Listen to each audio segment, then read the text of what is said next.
Não existem caminhos ou destinos em Carcosa. Não existem retornos às almas dos mortos. Tampouco o calor efêmero de seus lares. Em Carcosa, vales afundam nos mares, e os mares desaguam nos céus, e os céus se partem e matam os seus, até restar rasto e o lago de Rale, até que a última voz se cale em Carcosa. O Rei de Amarelo, Ato 2, cena final. Conta um Conto apresenta, de Rafael Berlim, Ele se foi com o Rei de Amarelo. Narração, Marcelo Fávaro. Inscreva-se, deixe o seu like e comente o que achou da história. Só assim poderemos continuar gravando. Muito obrigado.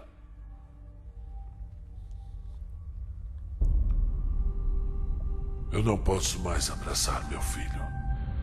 Eu não posso consolá-lo quando ele chora, nem fazer graça para arrancar dele aquele sorrisinho. Porque ele não está mais aqui. E enquanto esteve, eu preferi ficar no meu quarto sozinho, ou saindo de qualquer cômodo quando ele entrava, ou, quando não conseguia evitá-lo, dar um beijo impessoal em sua testa e dizer roboticamente que o amava. Quantas chances eu tive para mudar o meu comportamento? Quantos abraços ele veio buscar e eu me esquivei? Ou beijos e eu me virei? Ou carinhos e eu me desviei? Porque só agora, quando tudo está perdido, eu imploro a Deus que regrida o tempo e me dê outras oportunidades. Não há mais volta. Não há mais volta no meu coração, eu sei. Ele se foi. Se foi com o Rei de Amarelo. Bem, eu vou lhes contar a minha desgraça. Vou lhes revelar meu pior lado e mostrar que não mereço piedade. O que eu mereço é o que ele vai trazer. E o que eu estou esperando? Venha, ó Rei! Encontrei meu filho chorando outra vez.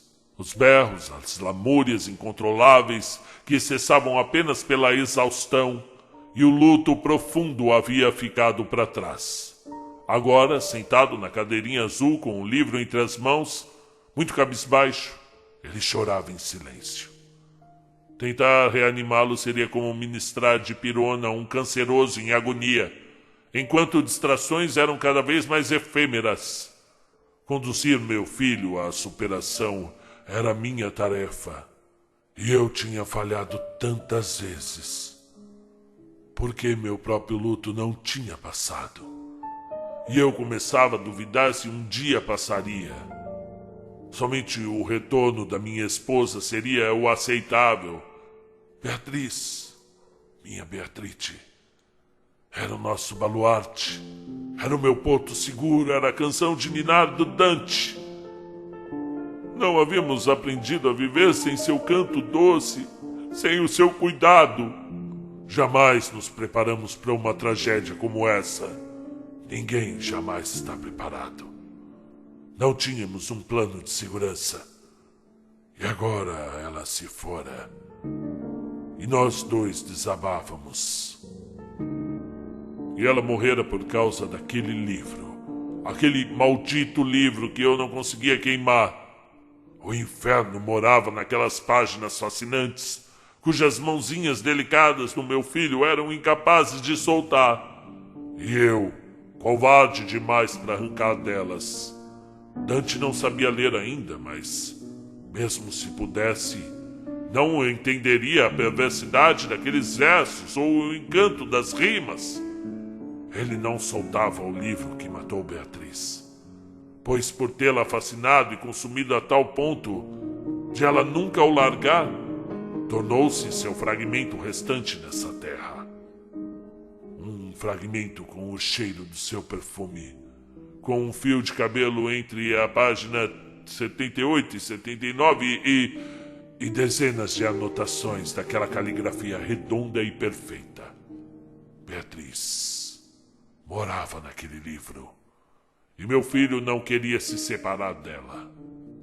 E humilhado, e envergonhado, e deprimido, e arruinado, incapaz de acalentar meu garoto, eu o deixei sozinho no quarto por várias vezes, enquanto ele, que sequer tinha me visto entrar, tornou a chorar agora em voz alta. O café da manhã se tornou nosso convívio forçado. Eu amava Dante mais do que tudo, principalmente por aquele par de olhinhos, os olhinhos verdes do Dante, que eram o espelho de Beatriz. Eu evitava Dante mais do que tudo, principalmente por conta daqueles olhinhos verdes. Eu havia deixado seu café pronto sobre a mesa, como sempre, e saíra. Depois de chorar e morder meu braço, retornei à cozinha para ver meu filho dilacerar o pão com ovo em grandes mordidas. Estava mastigando e bebendo o suco para ajudar a engolir. O pão está tão ruim assim? Respondeu ele de volta distraído. Tá engolindo ele inteiro, filho? Como se houvesse retornado de uma viagem mental, ele colocou as sobras de volta no prato. Não é isso, pai. Eu tô com pressa. Outra visita na floresta? Era a primeira estadia na casa de campo sem Beatriz. Ela era sua companheira de brincadeiras, sua contadora de histórias, sua fazedora de cócegas. Eu sempre fora somente o observador apaixonado. Agora aquela casa não tinha mais risadas, nem o corre-corre, nem a animada gritaria de outrora. Os cômodos estavam vazios e escuros. Era o que restava de nós dois. E o silêncio era tudo o que queríamos ouvir. Mas eu era o pai. Tentar alguma coisa, pelo menos tentar, era o meu dever. Me conta, menino. Me conta um pouquinho dos seus visitantes. Com o rostinho vazio, Dante se esforçou para falar. Bom, eles são gente chique, pai. Gente chique e estranha. Vem de um reino que eu esqueci o nome. Só para falar comigo eles vieram. Anteontem foi a princesa. O nome dela era Camila. Ela me disse para ir com ela até o castelo. Para morar, sabe, pai? Disse que lá eu nunca mais iria chorar. Todo dia a gente ia brincar até ficar de noitinha.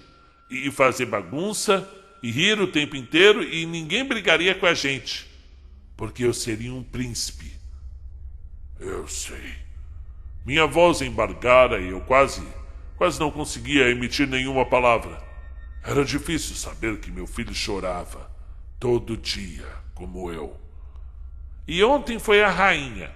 Essa tem um nome estranho, mas ela disse que eu precisava decorar. E eu decorei, papai. É Cacilda. É um nome parecido com o da princesa, não é? Fiz que sim com a cabeça.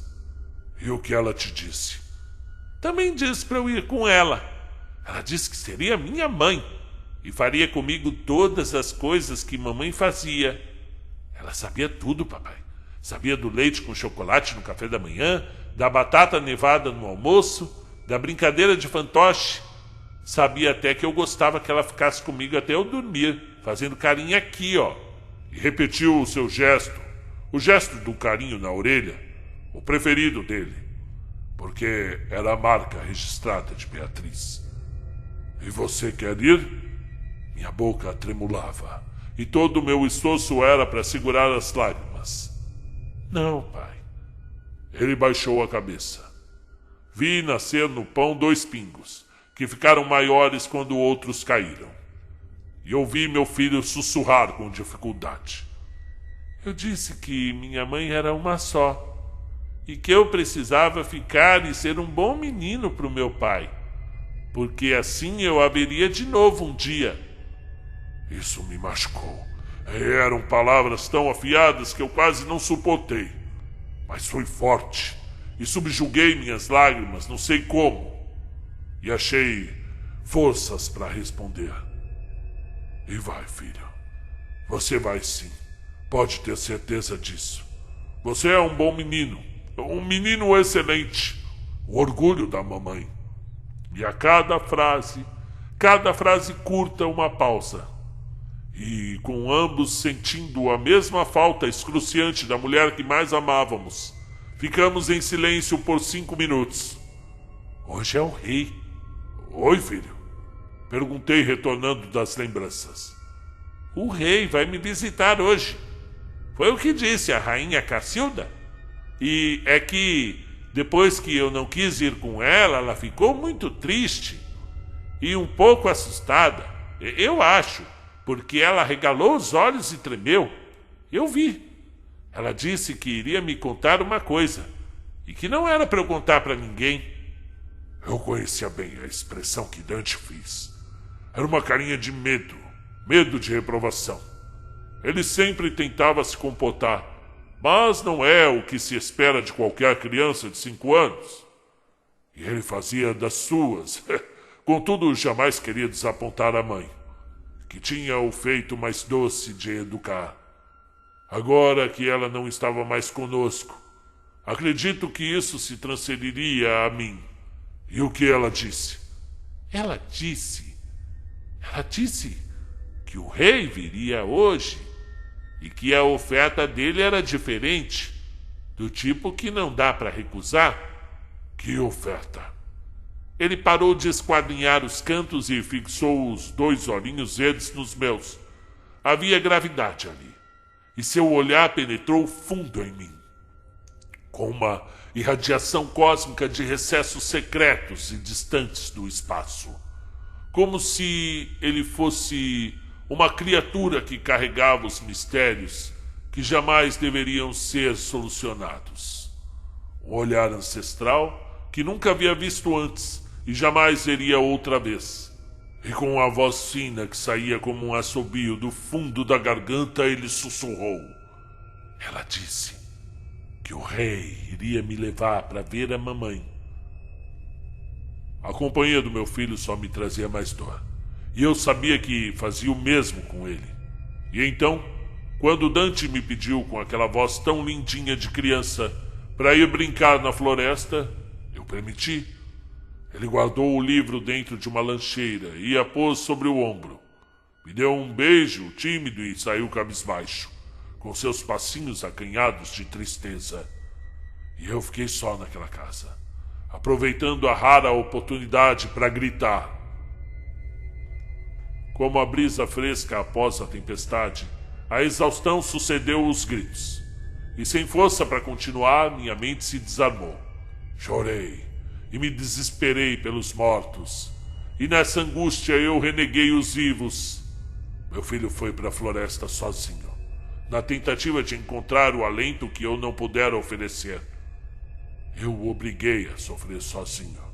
Comecei a pensar que, se fosse eu quem tivesse morrido, Beatriz jamais o desampararia e traria lembranças boas de mim, e contaria histórias divertidas, e secaria suas lágrimas. Ela fora sublime em seu papel de mãe. Eu agora desonrara meu pedacinho de alegria. Como pude abandoná-lo? Cuidado e atenção, lição e educação, meus dotes acabaram ali. Se eu pudesse ao menos emular a presença de Beatriz, promovendo uma tarde de animada brincadeira despretensiosa, ou se eu me provasse um completo inepto na tarefa, ao menos fornecer ao meu filho uma companhia humanizada, pois ele era só uma criança. E se fosse necessário para estar com ele, eu desviaria meu olhar dos seus olhinhos verdes que tanto magoavam, sem vontade alguma, forçando um pé após o outro. Saí pela porta da sala e caminhei rumo à floresta. Eu observava o lindo dia de primavera que Deus nos dera, tentando reencontrar meu coração. Uma perda não pode arrancar a beleza do mundo, tampouco a vontade de viver. A perfeição não se submete às tempestades das relações humanas, nem deixa de brilhar como fazia há 100.000 anos antes de nós, ou como fará há 100.000 anos depois de nós. A natureza é a perfeição que se pode tocar. Havia nuvens no céu que se apresentavam de forma fantástica, fazendo desenhos com suas formas de algodão, e refugiam em dourado quando atravessavam o sol ameno. Caminhei em direção à linha das árvores, ouvindo mais alto o canto dos pássaros e a conversa dos gafanhotos, a balbúrdia dos saltadores, o sibilar dos rastejantes, a avidez dos predadores. E a calma foi se aproximando de mim. Pôs-se a luz do sol a me acolher. O doce calor do fim da tarde entre as frestas das copas das árvores altas. E me senti feliz. Senti que adentrava um reino imaculado de algum povo élfico, um povo pacífico, que me receberia com uma hospitalidade reservada aos viajantes de outrora, cujas peregrinações eram salvas por recantos como aquele, abundantes em mananciais de água pura e uma diversidade infinita de frutos da estação. Minha imaginação via sátiros a galope, dríades colhendo néctar, faunos dançando nas clareiras. Paz.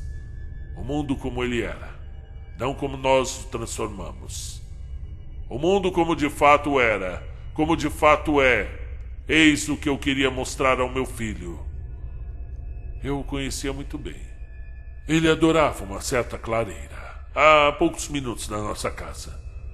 Era onde Beatriz o levava para contar as histórias. As belas fábulas de antigamente, de lebres que corriam ou raposas que trapaceavam, de morais educativas e lúdicas, não as nefastas que dragaram sua mente para o inferno. E ao chegar lá, quando meus olhos delinearam o contorno pequenino de Dante entre as folhas, aquele fragmentozinho de pureza, agachado e brincando com um monte de terra, logo me apressei a abraçá-lo. E com o meu amor eu apressei o passo. Com as mãos afastei os galhos. Um ramo grande de abelheira cobria seu rostinho, e quando o afastei, pude ver toda a clareira. E a figura sinistra que estava ao seu lado adentrou a minha visão. Agachado, encurvado, cadavérico, coberto por andrajos amarelos, a face oculta por um véu, onde estaria o seu rosto? Só havia uma sombra negra impenetrável. Sua expressão eu não conseguia ver nem o movimento dos seus lábios. Só o que lhe escapava eram duas chamas ardentes às alturas dos olhos, que evitavam implacáveis meu filho indefeso. Dante sorria enquanto brincava e fazia gestos largos e entusiasmados com a mão direita. Apontava 1000 direções e falava e gargalhava. A mão esquerda estava aferrada à mão da criatura, enluvada pelo manto amarelo. Ele parecia alheio à maldade que ela exalava, e eu sentia tão profundamente em meus ossos. Estremeci da cabeça aos pés e congelei. O que é aquilo, meu Deus? Meu Deus, o que eu faço? O que eu faço? Um tronco caído me barricava e escondia, e por cima dele eu os observava. Experimentei horror, temor abissal e covardia. As intenções secretas da figura magra me faziam tontear, e o que eu comi no café da manhã tentou forçar a sua saída. Os olhos faiscantes continuavam sobre o meu filho, sequer pareciam piscar. Fediam a desejo e maldade, e tudo se intensificou quando notei os filetes de sangue que escorriam pelo bracinho do meu menino. Não houve protestos de dor do meu menino Dante. Ele parecia entregue. Bem, que o julgamento feroz e verdadeiro caia sobre mim e me esmague. Mas assumo que eu pensei mais de uma vez em abandonar meu filho à própria sorte. Eu não sei dizer o porquê, mas Dante pertencia à criatura. Ela agora o tinha. Parecia impossível e irracional me revelar, perguntar o que estava acontecendo, trazer meu filho junto de mim e a gente se afastar pacificamente. Era tudo muito impossível. Aquilo não era desse mundo. Meus instintos o repeliam com toda a força. Seus olhos lamejantes me hipnotizavam. E então, meu filho pegou a sua lancheira, tirou o livro do Rei de Amarelo e entregou à criatura, cujas chamas inflamaram ao tocá-lo. Trouxe para perto de si e parecia que o guardaria dentro de suas vestes. Parecia, pois o movimento fora interrompido no ar. E então, percebendo que era observada, a coisa se virou rapidamente e me encarou. Com o rosto contorcido de espanto e as mãos apertadas, eu me abaixei. Fui fustigado por um arrepio, seguido de pela certeza de que tanto Dante quanto eu estávamos perdidos. E quando ergui a cabeça bem devagar, para saber o que se passara, meu coração saltava pelo peito. A criatura estava parada diante de mim. Bem, eu vi Carcoça, eu vi o lago de Raleigh, eu vi as formas e cores doentias dos sóis de Aldebaran se refletirem nas águas turvas e abarrotadas de bestas do lago que ladeavam a cidade amaldiçoada, cujos gritos que saíam de suas ruas só poderiam ser cuspidos por almas de condenados que, por tanto tempo de tortura, sequer eram humanos mais. Vi e me condoí pelas figuras carcomidas que se ajoelhavam pelas vielas da cidade, aquela cidade dourada, em que becos mudavam de lugar quando não havia ninguém olhando, e elas imploravam um gole do imundo e venenoso lago do rei, o Rei de Amarelo. Mas não havia piedade ou nobreza no rei, e tampouco do seu reino. Decadência era tudo que restara, ou a praga que se proliferava. Não tinha como saber. E então eu vi o palácio e o trono. Ah, meu Deus! Eu vi o rosto do Rei de Amarelo. Debaixo dos farrapos havia sim um rosto, se é que eu poderia chamar assim. E desde que o contemplei, não consigo mais afastá-lo da vista. Não importa quantas vezes eu pisque, ou qual força que eu pressione, ou se estou de olhos abertos ou fechados. E já faz muito tempo que eu o vejo. Consigo perceber as nuances da sua expressão, a ancestralidade da sua natureza e a insolitude da sua origem. Bem, eu acho que eu vou arrancar os meus olhos. A dor ou o temor de que nem isso me faça parar de ver o seu rosto é o que me impede de concretizar.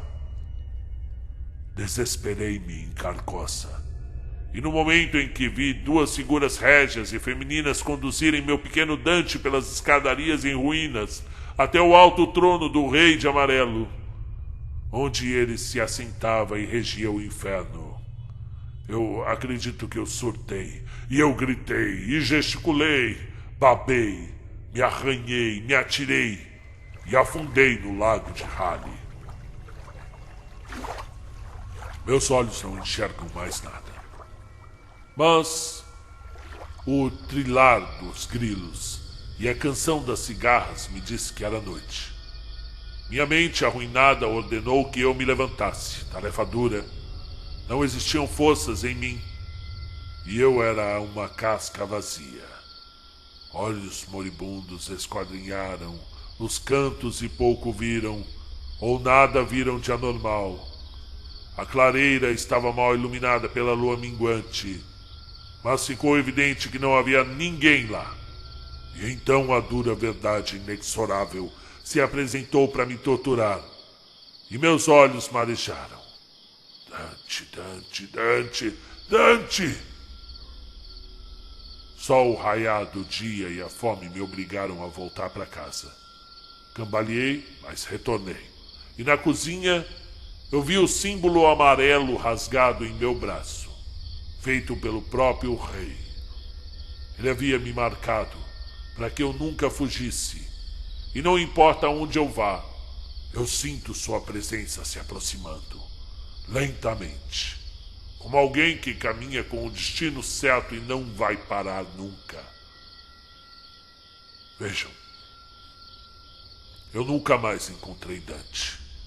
Eu vaguei pela floresta dia e noite, adentrei as cavernas das redondezas, mas só encontrei o fracasso.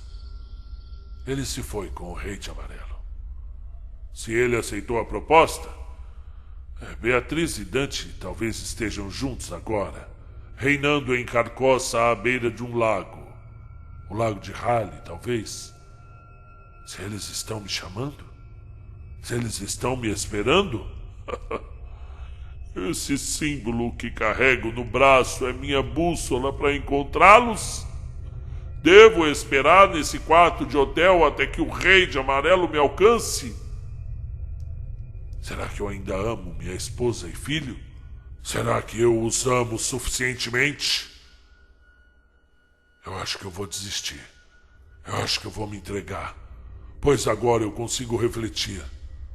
Só há duas coisas que eu quero e, quando o Rei de Amarelo me alcançar, ele vai trazer algumas delas para mim. O reencontro com a minha família, ou a morte.